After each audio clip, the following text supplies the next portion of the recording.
اللہ نے اس امت کو بہت نوازا ہے. میں حیران ہوتا ہوں کہ میں نان امت امیت ہم بے پڑھی لکھی امت ہے. ان پڑھ تو نہیں کہنا چاہیے، نہ جاہل لفظ، اس بات بے پڑھی لکھی. یہ ہمارے دادا پیر اس پہ تاکید کرتے تھے. تو فرمایا کہ اس لیے کبھی بھی ہمارے دادا پیر نے، ہمارے مرشد نے کبھی جاہل کا لفظ استعمال نہیں کیا. غیر عالم، غیر عالم، غیر عالم. تو فرمایا بے پڑھی لکھی امت ہے.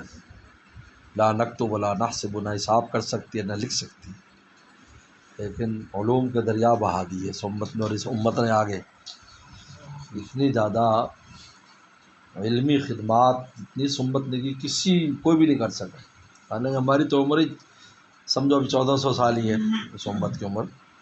یہودیوں کو تو ہزاروں سال ملے ہیں، لیکن کچھ ان کے کتب خانے خالی ہیں، کچھ نہیں ہے ان کے پاس.